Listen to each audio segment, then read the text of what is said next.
Good afternoon, everyone. Welcome to the 5th Annual President's Leadership Dialogue. My name is Kirk Randazzo, and I'm the Director of the Carolina Leadership Initiative.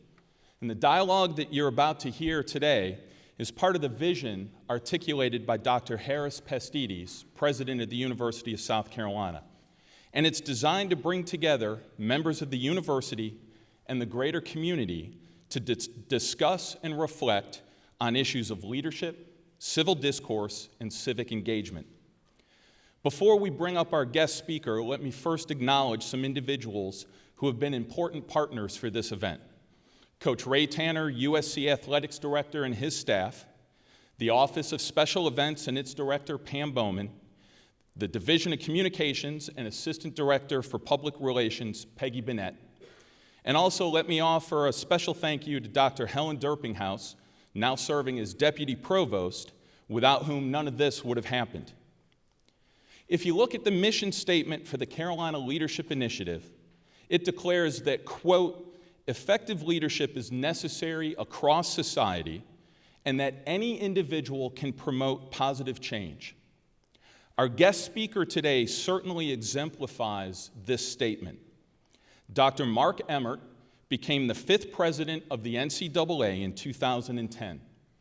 Prior to this, he served as president of his alma mater, the University of Washington, since 2004. Dr. Emmert also served as chancellor of Louisiana State University from 1999 to 2004. In addition to these appointments, he is a life member of the Council on Foreign Relations and a member of the Higher Education Working Group on Global Issues. Dr. Emmert is the former chair of the executive group of the Worldwide Universities Network and served on the National Security Education Advisory Board. He has written extensively on issues related to higher education and public administration over a career that spans the last 30 years. For the next several minutes, we have an opportunity to hear Mark tell parts of this story in his own words, as well as hear his thoughts and advice on the intersection of leadership and athletics in society. We'll then invite the president of the university, Dr. Harris Pastides, to join Mark on stage and discuss several different topics, followed by an opportunity for you all in the audience to ask questions, which we ask that you write down on one of the index cards that are available. So now, please join me in welcoming to the stage our guest speaker for the President's Leadership Dialogue and the recipient of several prestigious fellowships, including the National Academy of Public Administration, the American Council on Education, and a J.W. Fulbright Administrative Fellowship. Ladies and gentlemen, Dr. Mark Emmert. Thank you.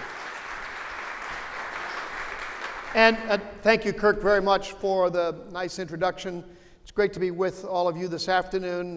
This is a perfect day in a lot of ways to have an event like this, to get to talk about leadership, and particularly leadership in America, because, of course, right across campus we're going to be having tryouts for the most important leadership job in the world. And this has been a very, very interesting political season, to say the least. We've gotten to see a variety of different leadership styles on full display, and it'll be exciting to have the vote go on here in South Carolina on Saturday and see where that all takes us. I'm very pleased to be back on the USC campus. I've been here a few times and enjoyed it a great deal. It's a beautiful campus, and President Pastides and his wife Patricia and I have become good friends over the years through higher education and now through the NCAA. And to be able to talk a bit about how leadership and athletics coalesce and how we can build upon all those things that we know are successful leadership development talents and skills in athletics and translate that over into everyday life, I think, is something that is near and dear to a lot of our hearts in here tonight. You know, for me, one of the things that I love about intercollegiate athletics is that it's very consistent with the things that I have seen and learned and watched from other people around all the issues of leadership. When we talk about leadership, I think one of the challenges that we all have is that we tend to immediately gravitate toward examples of leadership that are sort of the heroic leadership models. We think of the Abraham Lincolns or the Martin Luther Kings or, the big grand figures of leadership in the world, rather than how that might relate to any one of us. And what does that really mean to us as individuals? And yeah, we love to read the great biographies of some character and understand what lessons that Winston Churchill can bestow on us. But the realities of leadership, to me, are much, much more about the day-to-day acts of leadership that we all have opportunities to engage in, and the development of the habits of leadership over a long period of time and often a lifetime. There's always these debates about, nature and nurture, that, so-and-so is a natural leader. She just comes to that naturally. Or for this person, he's got all of that ability that you want to see in a leader. And again, that's part of what we'll be looking at across campus later tonight in all of those individuals. And I happen to be one of those that think that that's a bunch of hooey. That there's really, that's a technical term, social science term, hooey. And then the fact is that in every one of those cases, when you go back and you look at the personalities of those people that exemplify the great leaders, they often are somebody just like the great pianist or the great athlete who had some natural abilities for sure, but they spent a lifetime cultivating the skills and talents and resilience and characteristics that make someone a leader. And when you stop and break all of those things down and say, okay, so how did this person develop their leadership skills and their talents, it almost always comes down to similar kinds of attributes. That they initially, in early small stages, exercise some leadership. And it doesn't matter when it occurred in lifetime. It could be early in life, it can be middle life, it can be late in life, where they were the person that did the simple thing. They were the ones that put their hand up in class and said, I'll try that. They were the one who, in a club or a group or in some other capacity, said, yeah, okay, I'll take this one. They're the person who did something that other people didn't want to do, that actually ventured out and took a bit of a risk, because the act of leadership, if nothing else, is a risk-taking venture. Because when you say, I want to lead, then that presupposes someone's going to follow you. And probably everybody in this room has had that experience where they're saying, well, let's go this way, and then you turn around and there's nobody behind you. And you're not really a leader, you're just out there soloing. But that can be a very small act. It doesn't have to be some big grand act. It doesn't require you risk your life and limb. But you extend yourself in some fashion, or you find out in some classroom setting or in any setting, a business setting, doesn't matter what it is, that you can describe where everybody wants to go just slightly better than everybody else can, that you've developed some communication skills that either in writing or in the way you talk or the passion that you can convey, you can say, yeah, for this group project, wouldn't it be cool if we did this? And the next thing you know, you're the leader of the team, because everybody liked the fact that you said, yeah, I kind of like that, and why don't you run with it? And now all of a sudden, maybe even accidentally, you're the leader. And the beauty of those kinds of things is that they then can become habits. They can become part of something that you accepted in yourself, and people start to automatically turn to you in a variety of different settings saying, oh, she's really good. Let's ask her to do this, or let's ask him to head up this group. And pretty soon, people come to rely on you as the leader of a group.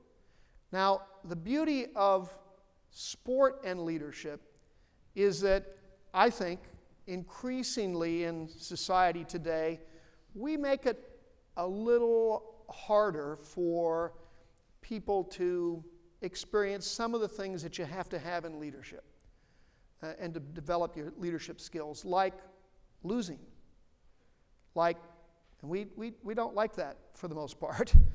But if you're an athlete, if you're participating in a sport, doesn't matter at what level, could be as a child, could be as a Division I athlete at USC, could be in any capacity, you do know what it's like to lose. It doesn't matter how good you are, you will have people that are better than you are, and you will take on some leadership capacity, and you will wind up failing, and you will have to stand up and say, well, that didn't work.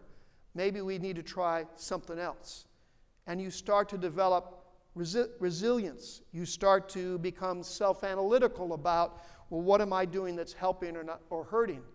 You develop, whether you think about it or not, the attributes of being held accountable and responsible for your behavior. There is somebody on your team that is counting on you to make a pass, to catch a pass, to make a block, to be part of the relay team. Whatever it is, there are other people that are dependent upon you and your performance, and likewise, you are the same way dependent upon other people. I love to talk about my children's experience. My kids are adults now. But I love to talk about the experience of my children. I bet almost everybody here can identify with this, whether it was you or your cousins or your family members. When they were little kids, thank goodness now Americans are playing a lot of soccer. And the reason that I like that so much is because it's a pretty basic game for a little child to learn early. Not to be good at, but kids naturally know how to kick stuff. It's just something every little kid can do. They can go around, kick their brother or their sister, or they can do that. And so you can put a bunch of youngsters, kindergartners, even littler than that, on a soccer pitch, and they start to play soccer. And the first thing they do is they play what we all used to call, all of the parents used to call bunch ball, right? So that we've all seen this. There's a soccer ball, and all the kids are running around, all of them. They're all following the ball, and they're all kicking it, and simultaneously, they're all kicking the ball, and nothing's happening, and accidentally, probably sometime somebody scores a goal. They don't even know which direction they're supposed to go, but the bunch ball just, these little kids wandering around, chasing the ball around. But then sometime during that season, something miraculous happens. People realize, these little kids realize, I have a job to do in this game. I have a role to play. I'm supposed to stay like here, and you're supposed to stay over there, and you're supposed to stay there. And there's somebody behind me back here I can't see them, but they're back there. And if we all do our parts together collectively, then lo and behold, we can play soccer. And they learn about responsibility, they learn about winning and losing, they learn about resilience, they learn about communication, they learn essentially all those things that are the basic components of being a leader. And they then, as time goes on, learn that they have to help motivate each other. They learn that they have to support each other when they fail or when they succeed. They learn all of those soft skills that we naturally attribute to building leadership characteristics. It is not a surprise that there are so many people that in the education world internationally who look at the United States and look at our education system and say, one of the things that I like about the United States is, and I've heard this from many international colleagues, is that the students that come out of American universities may or may not have better classroom training than our students, but they are far better at leadership, they're better at innovation and risk-taking, they're better at communication, they're better at working in groups, they're better at forming all of the team activities that now are at the core of the modern business world or anything else. And I really, truly believe that the way we go about sport in America is an important part of that. We need to preserve that, and we need to make that work. Yesterday in Washington, D.C., we were at a Gallup poll event, and the Gallup poll unveiled a bunch of data that showed that indeed student athletes, former student athletes of all ages, are performing better in their lives than those who hadn't been athletes. And it's a complex set of data I won't bore you with right now, but it does in fact point to all of those things that suggest that athletics is at the core of becoming a more engaged leader in a community. And that's a very powerful thing to see. Now, the NCAA as an organization, I'll just say this real quickly about this fascinating organization, is a case in point of where people can perform leadership tasks that don't require big heroic acts per se, but require regular daily leadership activities to occur, because the NCAA is a voluntary organization where not I or my staff provide the leadership per se. It's the university presidents like President Pastidi, who, as you heard in the introductions, is chair of the Division I Board of Directors. It takes athletic directors who get involved, including yours. It takes student leaders that are involved. It takes coaches that are involved. It takes all of the membership across the 1,100 universities and colleges of the NCAA to come together and exercise good leadership, good followership, and to make decisions that craft and shape the opportunities for student athletes across America. And from a very simple notion that that's how they were going to govern themselves 100 years ago, with 65 or so schools coming together, it's now become something that has 460,000 student athletes, approaching 500,000 students who play NCAA sports, over 19,000 different teams, as I said, 1,100 colleges and universities, and it's all self-regulated and self-governed by those schools and its leaders coming together to make decisions. And to do that, they've got to be great leaders on a small scale and sometimes big. They've got to be great followers, and it takes a lot of patience because it is a very complex democratic process. And my hope is tonight that we get a chance to talk about that. President Pastidi is going to come up. We're going to have a conversation. But again, I think for me, those things that bring together sport and leadership skills are intrinsically bound together. I think it's part of the American fabric right now in our country. This is a uniquely American phenomenon, college sports. Nobody else does this, but we do it, and we do it incredibly well, and it serves our student athletes and our students more broadly, and I think our country very, very well. So thank you for your time tonight. I look forward to having a chance to chat with you.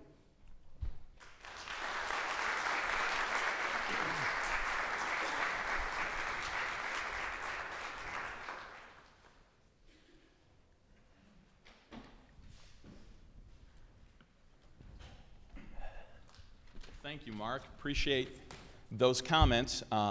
We're now going to move into the dialogue portion of this event, and feel free to have a seat right now. We are extremely fortunate, you see the gentleman moving behind me, extremely fortunate to have the president of the University of South Carolina with us today. Dr. Harris Pastides received his Master's of Public Health and a PhD in Epidemiology from Yale University. Among his many research experiences, he has traveled to Kenya and Nigeria to work on issues involving sanitation and environmental health. Prior to his election as president in 2008, he served as vice president for research and health sciences and dean of the Arnold School of Public Health.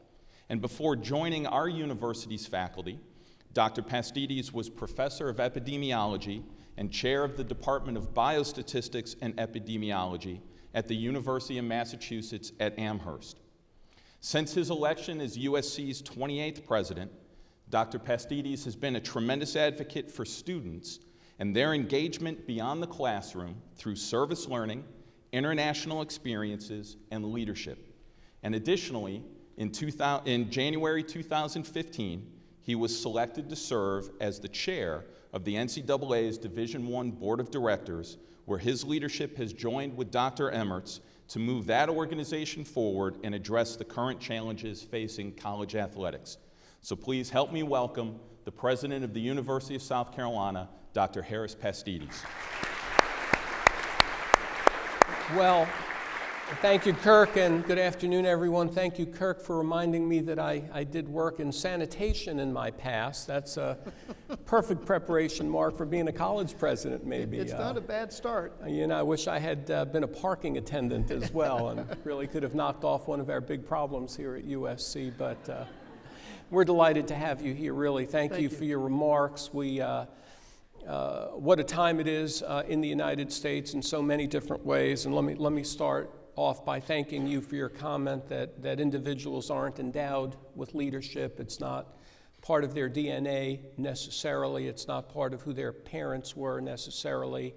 But at some point along the road, I think all of us need to say we can be leaders and our nation needs us. So for you, Mark, when did you, and I know nobody wakes up and says, yeah, I'm a leader, or I might be a leader, but were there formative things that happened to you along the way, or people who made an impact that helped you maybe step out of a comfort zone and say, yeah, I think I'd like to help with that or volunteer with that or move my way down the road? Well, you know, it's interesting. I've thought a lot about that, and I can't point to any one big kind of cathartic moment as much as I was saying. You know, little experiences where you take a little risk and you say, yeah, okay, I'll become the leader of the scout troop in this activity or that activity, and you have some success or failure, but you have some success at it, and then you come back and try again. And like probably most people here, I attribute a lot of that to my parents, especially my dad, who was actually a painfully shy man. But when there was a task that needed to get done, he'd kind of say, yeah, okay, I'll do it. And and next thing you know, he was leading this group or that group at our church or in the community, and it was hard for him. He didn't like it. He didn't like it at all. He was, again, a really shy guy, very, very modest man. But I kind of watched that and thought, wow, this is not about being big and loud and saying I'm the best. I'm not picking on any politicians, but it was about an individual using his skill and abilities to contribute to something, and that was a really, really important lesson. Yeah.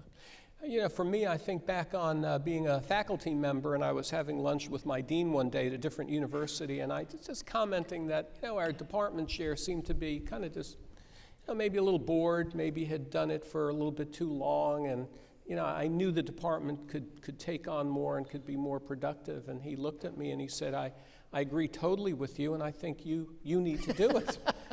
I said, well, wait a second, not me, certainly not me. I don't want to be an administrator, go to the dark side. But he said, no, you need to think about it because you have ideas, you've pointed them out right now, and you need to devote more time for it. So I'd really like you to take the weekend and think about doing it. And I struggled with it because it meant really stepping out of a comfort zone.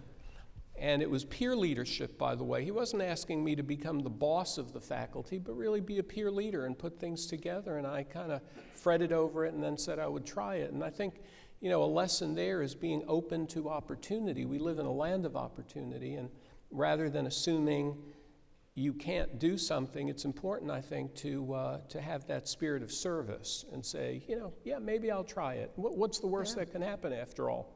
Well, that's one of the things I love about being a boss, right, is that you get to look at people in your organization who may or may not think of themselves as leaders, but you can see that, or maybe you don't see it, but let's find out, right? And you can push them a little bit, nudge them in some direction, and there's a number of university leaders that I'm really proud of right now because they were people that were maybe in the faculty or maybe a department head, and they.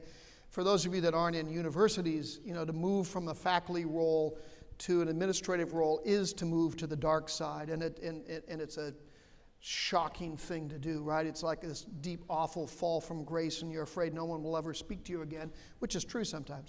But to encourage somebody to take on one of those roles is kind of fun, and a lot of times they love it, and somebody did that with you, obviously. Mm-hmm.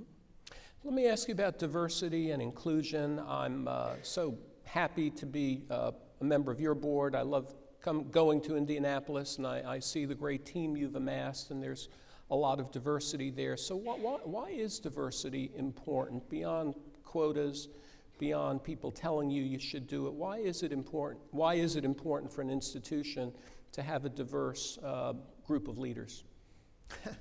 Well, the first one is because to do otherwise would be really stupid.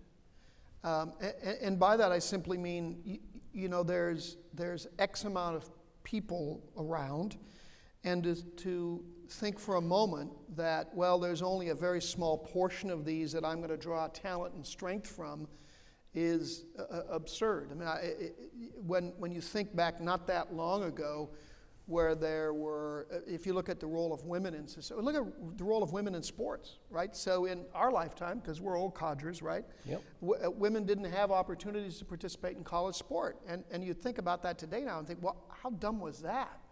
But we did that, right? And so you had half of society where you said, no, you can't participate in this. And so part of it is it's just foolish to not take advantage of the talent that's out there. The second piece is that when you bring a diverse group of people, not just racially or in terms of gender, but in terms of experiences and backgrounds and all the things that you can bring to bear on an opportunity or a challenge, you just bring more skill together and you wind up with a much higher probability of being successful because you've got those different views looking at the complex world of the day. So there's all the obvious social justice issues and opportunities for everyone, and that's a bedrock of America. And if we don't do that, then we fail as a society. But as an individual leader, part of it's just good common sense. Use the talent you've got, take advantage of all of it, and get the best and most number of people with the most perspectives looking at any one issue, and you're bound to be more successful. Mm-hmm. So you mentioned women in sports, and after this, Mark and I hope many of you are going to go see the Gamecocks, the women's basketball team, win the Southeastern Conference Championship outright, right, by beating Georgia. Are they going to do that tonight? I think they will. And I'm wearing my pink tie in honor of Coach K, who was Coach K Yao, I think.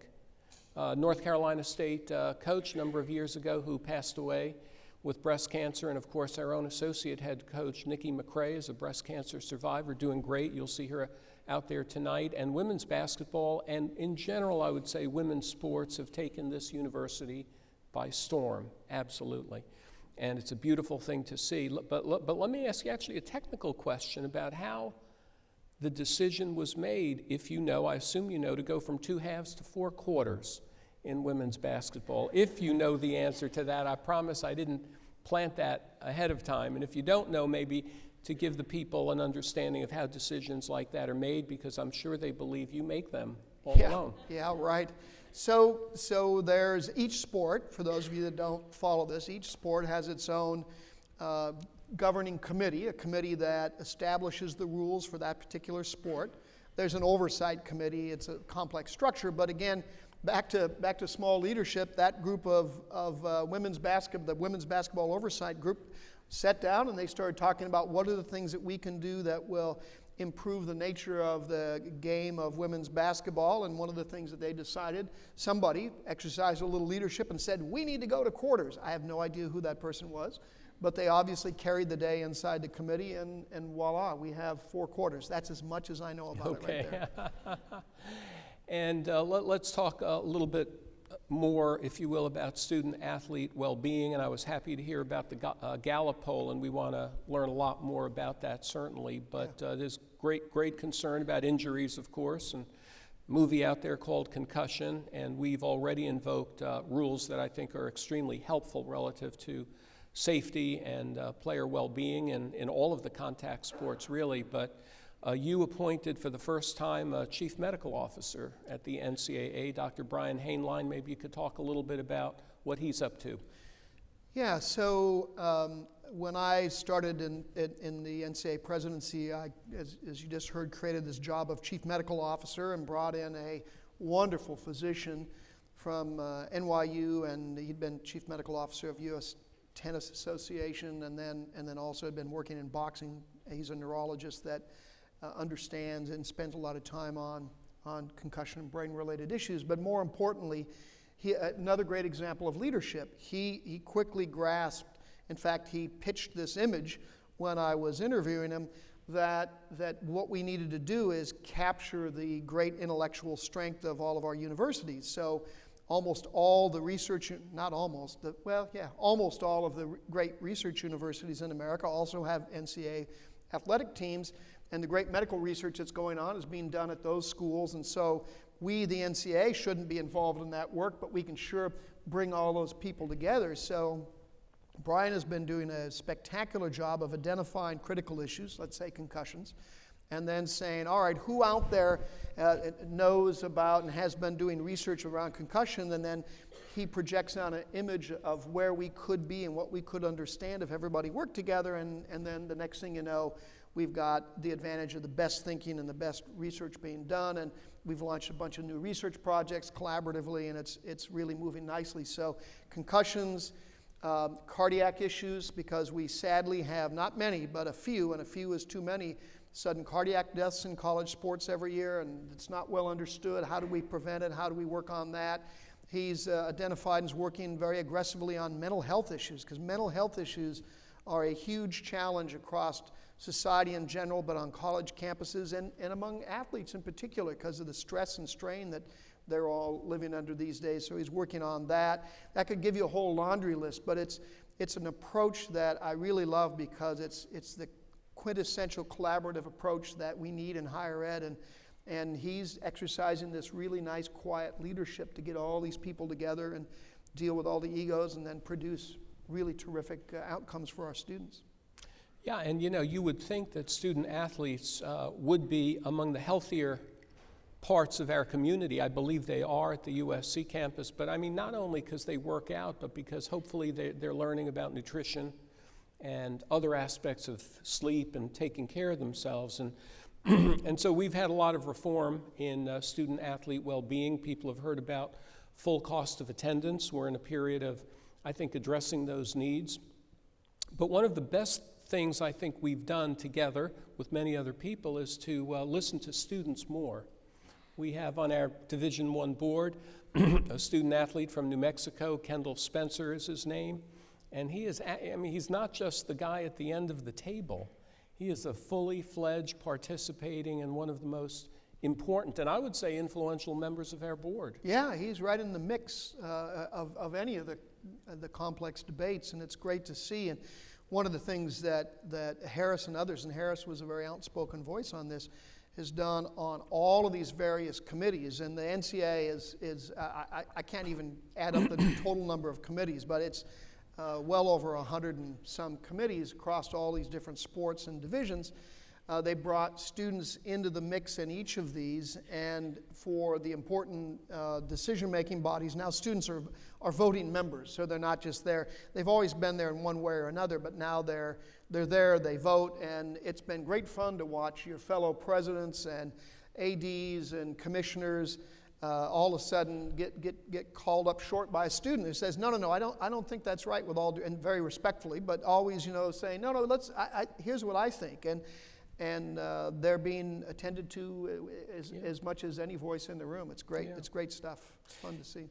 We have a convention the NCAA does in January of every year, and this year we had hoped, but fell a little short of making some reform in the area of time demands for student athletes. And I'm not only hopeful but confident we'll get there before long. But Mark, maybe you could talk a little bit about why it's not an easy thing to come up with if you will, an overarching rule that protects, if you will, time for student athletes to be students, why it wasn't just an easy thing to do. Yeah, well, I had a great conversation today. I haven't had a chance to even chat with you, with your a group of your student athletes on exactly that. We spent close to an hour talking about, I wasted about an hour of their time talking about how we can save them time.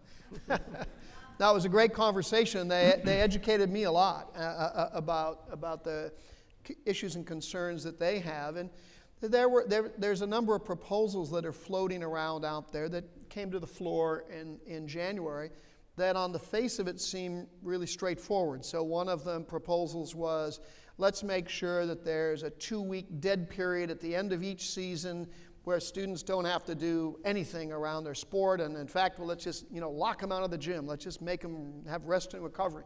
Well, a lot of students think that's a great idea, and a lot of them think that's a really bad idea.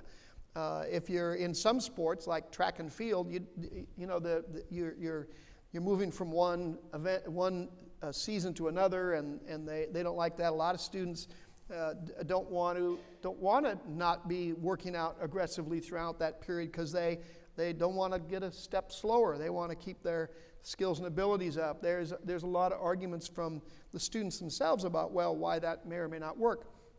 But what everybody does want is to try and find a way where student athletes can take full advantage of all the opportunities that this great university or any other has to offer. They want to have access to internships. They want to be able to maybe do a quick study abroad trip. They want to be able to do some of the things that they know are going to help set them up for success later. And I heard that today from your students, but finding the exact way to do that is really complicated. So it's going to be very hard to find a one-size-fits-all rule, but the intent is clearly there to try and reduce time demands being placed on students, allow student athletes, allow them more opportunity to participate in their campuses more fully, and some, a lot of student athletes, they just their lives are so full of demands, they just want to hang out for a minute, and they, it's hard to find time to be a normal student, and everybody recognizes that. Now we got to figure out the right way to solve that problem. Mm-hmm. Sure.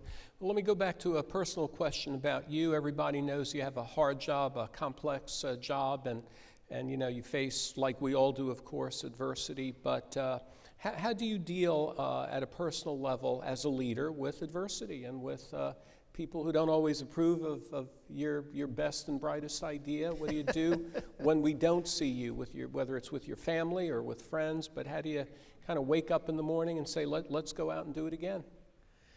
Well, when I was a university president, I bet you have these moments too. When you're a university president or a lot of leadership positions in any organization, it's really easy to get distracted away from the core of what you're all about. And there's whatever the dynamic on campus is that's over here, over there. And my staff would, I would occasionally get cranky. And my staff had a great expression. They'd say, Dr. Emmer, it's time for you to go to the library. And what they really meant was, you need to go spend time with students. And I would go to the student union or the library and just hang out with students for a minute and just chat with students, because then you get reminded, oh yeah, that's why we're doing this. And then you can go back and you put up with a lot of junk. And I try to do the same thing, in this job, is you got to remember why you're doing it and what the outcomes are and what really works. When it comes to the criticisms, there's lots of legitimate critiques about everything we all do every day, and those you try and pay attention to. And then there's a lot of just crackpot stuff going on, and that stuff you just learn to ignore, and you know that you have confidence in what you're trying to do and what you're not trying to do and what goal you're trying to serve, and then it helps enormously to have a great family that really doesn't care how your day went.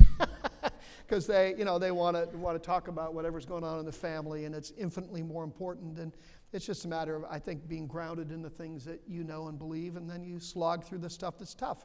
And I think, again, to go back to sports, I think that's part of the lessons that you can get in sports too, because good things happen, bad things happen, but if you have confidence in your teammates and your colleagues and your coaches, and you know what you're doing is the right thing to do, then you just keep doing it, and it'll be fine. Mm-hmm. I bet one thing that keeps the students in the audience awake at night these days, frankly, is March Madness and whether the USC men's team is going to, be on the bubble, be in, not be in. My question is really not about that. I have nothing to do about that either, by the way.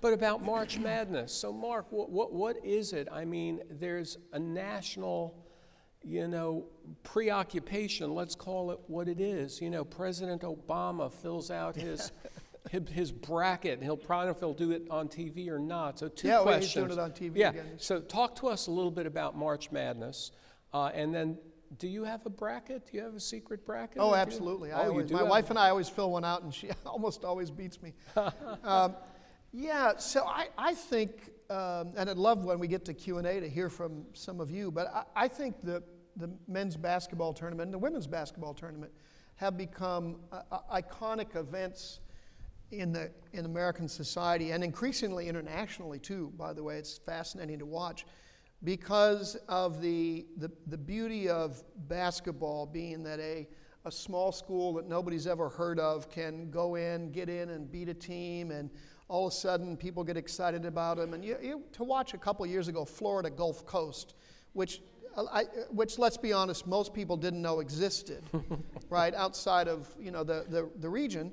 To have them in the Sweet 16 was just such great fun. And whenever you've got, Butler's got a shot in the air to beat Duke, right, for the national championship a few years back. And you see schools that are small, proud schools get a chance to play on a level playing field and an equal competitive advantage with anybody else. It makes it just really, really exciting. Now, we all like also to see some of those great storied programs have great runs and be successful. And, the perfect Final Four is always a couple of, those great, proud programs, and then one or two people that they're saying, really? What are those guys doing there? And all of a sudden, you got a great championship.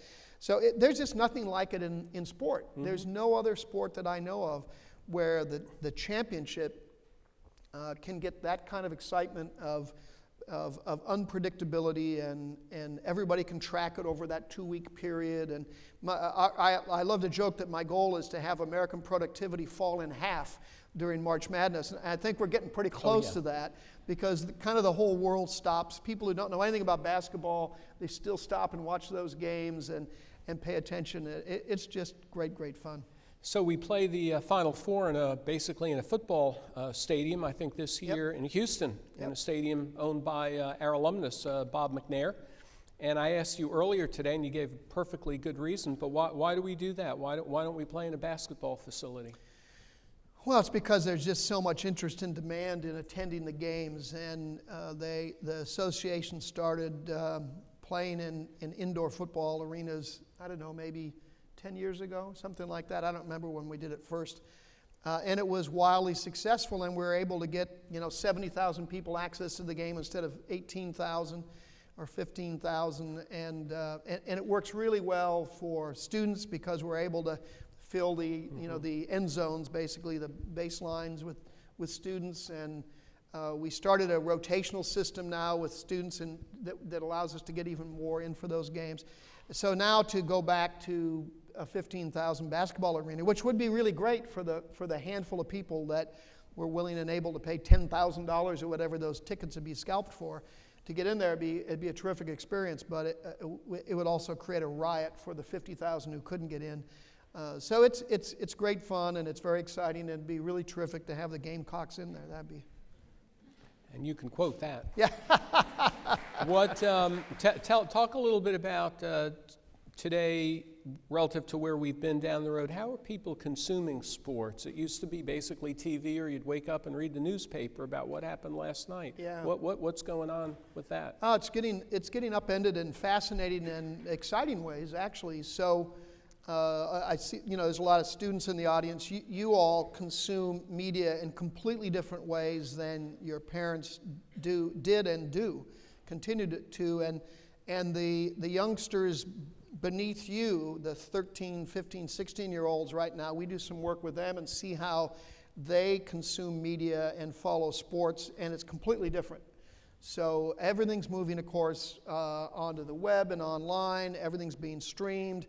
But also, people are becoming less patient to sit and follow any one game when you can follow 5 games online, and you can watch a lot of them. So we're seeing that a lot of people, it's an interesting challenge, because a lot of people don't want to go into the arena necessarily or into the stadium, because they want to follow it online. They want to be able to text and tweet with their friends, and they want to track multiple events simultaneously. Home TV and home theaters are now becoming really, really good. We're getting great at putting games on TV, because you got 10, 20 different camera angles and all the interviews and everything. So it's changing pretty rapidly. Some of that's a little scary, because we're not exactly sure where it goes, but some of it's great opportunities too. And for the students that are here that are interested in media issues and becoming involved in sport or journalism or any of the electronic media, I think it's both scary, because the old economic models are breaking up, but it's incredibly exciting, because there's a limitless sense of opportunity there. Mm-hmm. Great. Well, I know Kirk is ready, but as he comes up, let me ask you, because it'll be on that list if I don't ask you, and it's about one and done. And we've talked about this already, and my point of view is I'd like to reform that and push it to be more like baseball or more like football. But you're having conversations, I know, with the NBA. Is it reasonable to think that there'll continue to be progress on that front? Yeah, for those of you that don't follow this, the rules about when a student or a young person, doesn't matter if they're a student or not, can enter a professional sport are governed by that professional sport. So they're usually enshrined in the labor contract between the owners and the players' associations. That has nothing to do with the NCAA. or the universities. So the one and done rule exists in basketball because the NBA owners and the NBA Players Association agreed to that in a contract. With women's basketball, it's 3 and done. So in the women's labor contract with the WNBA and the Women's Players Association, they have a different contract. Football has different rules. Baseball has different rules. So we routinely express our displeasure with the one and done model. The owners have indicated in the past that they have a view that they would like a 2 and done or even a 3 and done model like the NFL has. Players Association has typically said, we're not very enthusiastic about that. We don't want to move in that direction. Because we're not a party to those labor contracts, they have to work that out. But we constantly try to interact with them and explain why we think it's better for the majority of student athletes to have a different model. But they're going to do what they're going to do, and it's not our business in that sense. Great. Kirk. Okay, thank you. So we'll now move into the Q&A portion of today's event. And for those of you that have questions, please write those down on index cards. There's individuals going around the room that will collect those and pass them up to me, and we'll get through as many of them as we can in the time that we have. But as your questions are coming in, I have some questions that were sent in over email, and one of them has to do with sort of the role of athletics on college campuses. And the question says, this past year we saw sort of the tremendous influence that athletics and some athletic teams can have on college campuses. Can you talk a little bit about the leadership that those teams can exert, and perhaps more importantly, the responsibility that athletics has to promote positive change? Yeah, it's a great question. So, first of all, I would like, and I know, Harris, you agree with this, it's one of the principles that the NCAA leadership's always pressing is for student athletes to be engaged members of their campus community, that they feel both a responsibility and opportunity to be engaged in the civic discourse of that campus and the broader community just like anybody else does. And so when student athletes take advantage of that opportunity to speak up and have their voices heard on an issue of social justice or whatever the issue of the day is, I think that's an inherently good thing. Now, they, like anybody else, have responsibilities for their behavior, and they have to recognize that, and they do. But I like it a lot when I see that, because it's just an example of students doing the things that we all want them to do on their campuses and as citizens in a community. And if I might tackle that from a slightly different point of view, athletics we refer to here as the front porch of our university. It's not the heart and soul. I hope that might be the library. But it's also not the tail that wags the dog, but I think it's the front porch. And at USC, you know, with the growing success of Gamecock athletics, we've seen our student applications rise, not only because of athletics for sure.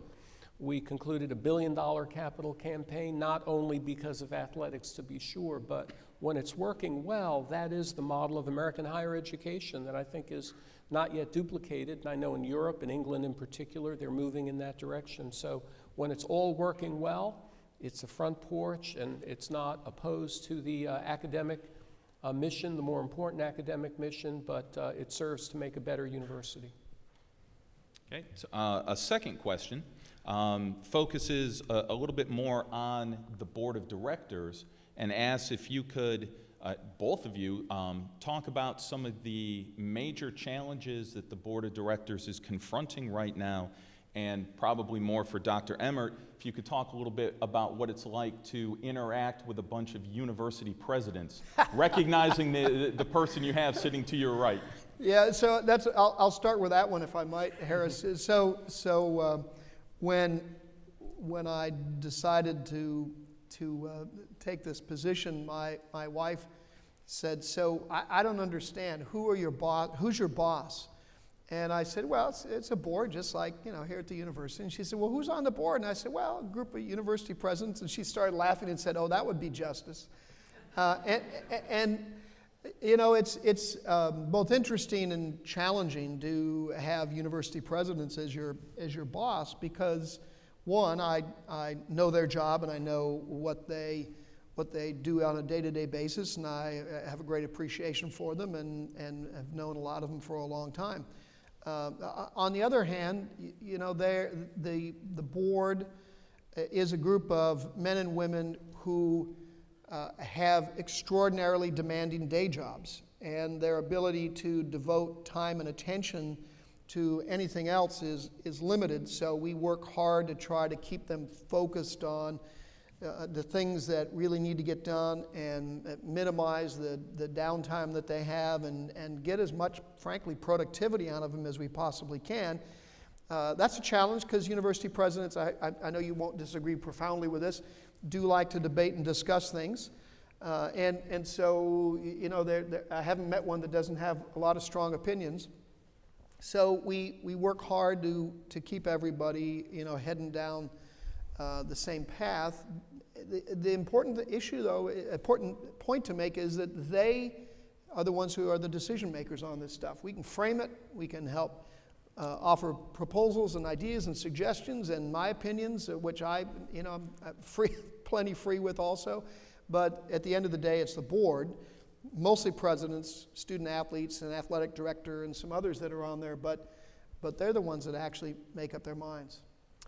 Yeah, it's a membership organization. Yesterday we had a conference call, and I was thinking during it that Mark and others who work for him know more about the issue than the board members, and yet he needed to sell us, if you will, on the idea, and we needed to vote on it in a consensual way. So it's a membership organization. It is not a corporation.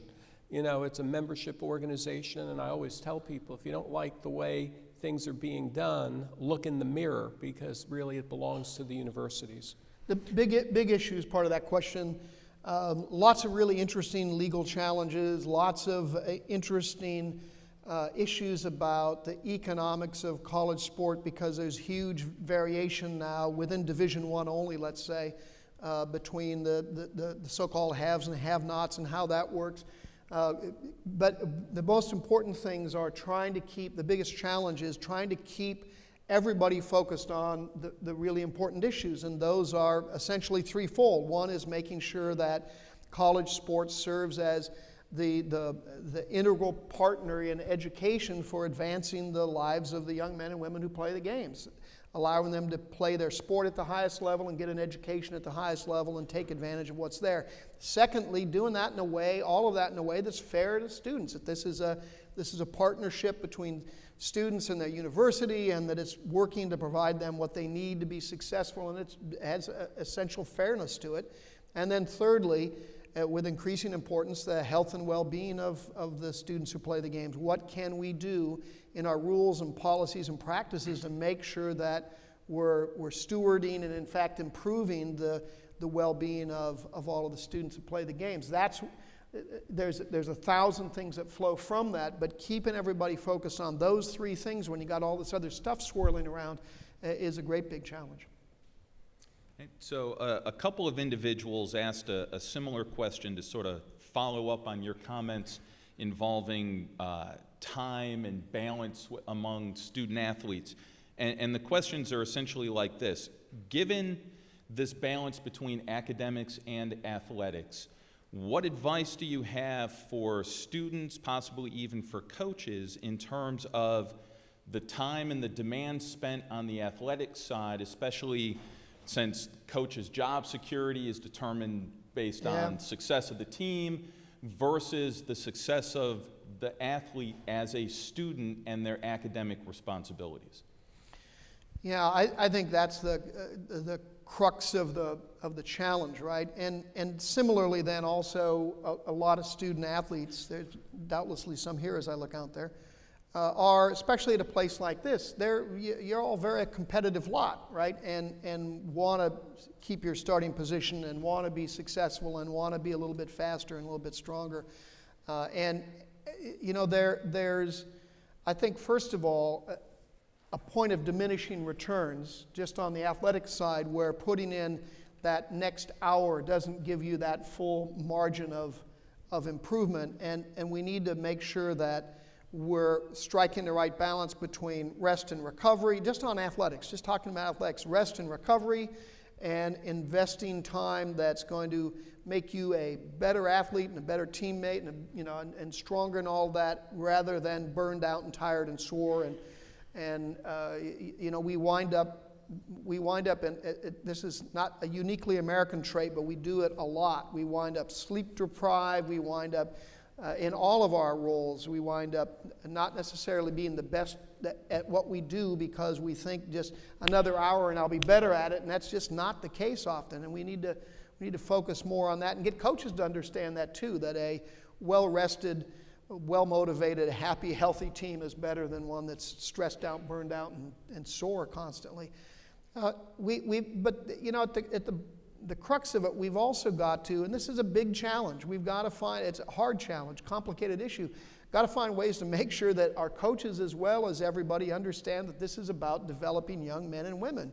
And yeah, of course we want to win. Everybody wants to win. That's why we're competitive at nature, but at the end of the day, if we're successful in having a winning program, but our students had a really awful experience, that's a failure. That's not a good thing. And so it's incumbent upon everybody that works with our students to say, where's the right balance? How do we make this work? Again, easy to say, hard to do, but that's part of what Harris and all of us are trying to do in overseeing time demands and everything else that goes on with students. So, and we have time for one more question, and several individuals have offered versions of this one. Dealing with punishments, since those often capture headlines in the news. And the questions basically are along these lines. Can you talk about other options or alternatives besides postseason bans or reductions of scholarships that properly incentivize proper behavior but don't necessarily punish the student athletes themselves? Yeah, the NCAA is most known sometimes for its handling of disciplinary issues. The way disciplinary issues work is the national office that I oversee has a group of investigators that if there were a problem here, heaven forbid, they'd come here and they'd work with the president, they'd work with the athletic administrators, they would collectively try to determine what the facts are on the ground, what really happened and what the facts are. Then that case gets turned over to something called the Committee on Infractions. That body includes athletic directors and conference commissioners. In fact, the SEC commissioner is the chair of the Committee on Infractions. Famous former jurist Alberto Gonzales, former Attorney General of the United States, former president of the University of Georgia, some other university presidents, Jack Ford, a well-known media personality and lawyer. So it's a group of citizens, if you will, who are the jury of your peers, and it's that group that determines what the punishment will be. And they do that based on a bunch of guidelines that have been settled on by the membership. That being said, I completely agree with the sentiment that's being expressed here, and you and I have talked about this, Harris. I think most people do, that we need a penalty structure that doesn't punish the innocent, but punishes the guilty, right? Those people who were involved in it. One of the hardest things about that is that the committee and the association members want a deterrent that encourages the entire university to be vigilant and to put in place all the proper systems to minimize bad behavior. And postseason bans are seen as one of the most effective things for doing that. So, because no team, no program wants to get a postseason ban. If you look at, though, when that occurs, it almost always often occurs for students that didn't have anything to do with this. Right? They were just there, and now all of a sudden their longtime goal of playing in an NCAA tournament is being taken away. There's a lot of discussion right now and a lot of action being taken that focuses more on coaches and other professionals in the room that were involved with it. You've seen this year already a lot more coaches receiving penalties where they're being held out of games. Coaches that aren't being allowed to coach, they're given multi-game suspensions. That's intentional to try and address exactly what you're talking about on issues where students may have had nothing to do with this. So let's go after the coach. There's talk, there's not action yet, but there's talk about moving toward financial penalties and saying, okay, if we want to discourage a university from that kind of behavior, let's Coach Tanner will cringe at this. Let's fine them financially and say, okay, no, you can go to your players can go to a postseason ban, but coach, you don't get to coach there, and department, you're going to lose, some chunk of money, whatever that number will be. So there's a recognition now that some of that just doesn't feel fair, right? It doesn't feel appropriate, and if it's a decline in scholarships, that affects the team, not any one person that's there right now, but that's denying some kid a scholarship. So I think we'd all like to find a structure that gets at that inherent fairness question. Kirk, before you thank Mark, let me take the prerogative to ask one question that telepathically the students I can see are asking me to ask you, because they all want to work for you or work at the NCAA, and maybe a quarter of them want to have your job someday. So what advice might you have for young people who really just love college sports? They want to be professionals in that arena. What's the best thing they could do to be prepared for that? Well, first of all, I'd encourage you to continue looking at it. It's a wonderful, wonderful enterprise because you get to work with student athletes. You get to work with coaches and other folks that are in this entire enterprise to try and help and develop young people and be successful in that. And it's an incredibly rewarding set of experiences. I was chatting with a lot of your athletic administrators today, and some of them were expressing what a joy it's been in their careers to work in college athletics. And I think that's a wonderful place to spend a lot of your career. So I'd encourage you to look at it and think at it.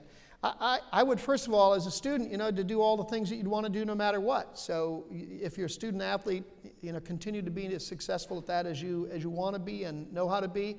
But I would let people around you know that you're interested in being involved in intercollegiate athletics professionally as a career, as a coach or as an administrator or in any other capacity. And it covers the waterfront. There's the business side of it where there's marketing and financial work to be done and all of that. And there's all of the stuff that's dealing directly with students in terms of coaching and all of that. There's all the physical side of it because of the growing support for all of the physical health and even mental health issues that are going on, and training and nutrition and all of that that's quite exciting right now. And then there's all of the academic side of it, the advising and support and all of that's growing very rapidly. Let somebody know that somebody on Coach Tanner's staff know that you're interested. Let your coaches know that, maybe I'm interested in this. And I'm sure they can find ways for you to learn more and to gain more experience in that, just as it would be the same if you wanted to work in any other enterprise out there. When it comes, though, to just generic skills, I think that the kinds of leadership activities that I started off describing just can't be overlooked. And it isn't about thinking in terms of, well, I've got to become, this great, famous leader. It's about learning some simple things, taking what you've learned in sport as a leader and as a teammate, and adding into that mix, first and foremost, really great communication skills. It is virtually impossible to be successful in any kind of leadership venture unless you can write well and you can speak well and you can communicate your ideas and your visions and your thoughts to your colleagues and to others.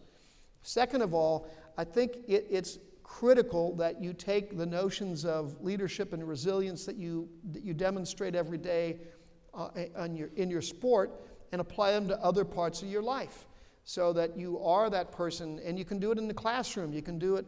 You don't have to do it just in a work environment. Anywhere that you are, in a social setting or in any place else, in a church group, anywhere, exercise those same kind of skills and talents, and people again start to naturally recognize that as somebody who you can work with and you can trust. And I think secondly, it's don't be afraid, and this is rarely true of athletes.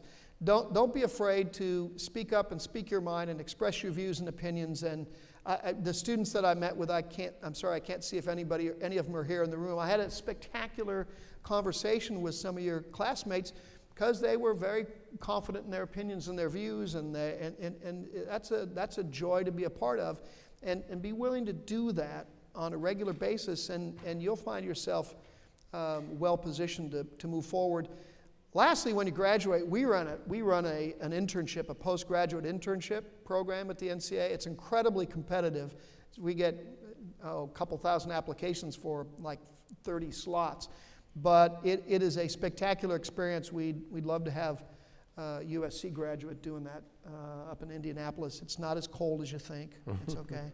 And it's a wonderful thing to do. So, but there's many of those out there, whether it's at your individual school or at other universities around the country. Put up your hand and say, I want to try that, and you'll probably get some opportunities.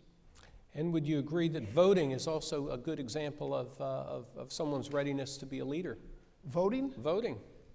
Yeah, I can't imagine not voting. Well, I mean, we've got a little bit of a captive audience as we thank you, but I mean, the data nationally are that only about 40% of college students will vote.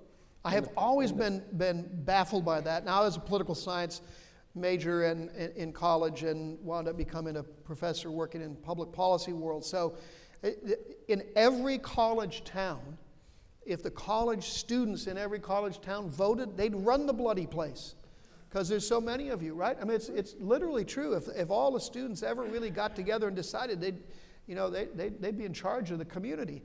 But yet you all don't do that. You all do, I know, but others don't do it in enough numbers and with enough frequency because it's a great opportunity. It's not a pain, it's an opportunity. Well, thank you again for coming to campus. What a great day it is My at pleasure. our university. We've got Kasich and Bush and Trump. We've got the Lady Gamecocks tonight, and we were very, very honored and pleased to have you. We've got something to, before you applaud, let me see if you wouldn't, I don't think this is an NCAA violation. I don't think you have much My eligibility is long eligibility expired. left, Yeah. but maybe you can open that and let's see what we've got in here. Oh, that's fabulous. Thank you very much. Look at this. Let's thank Mark Emmert, please. Thank you. And I'll ask him to sign this. Thank you. Thank you.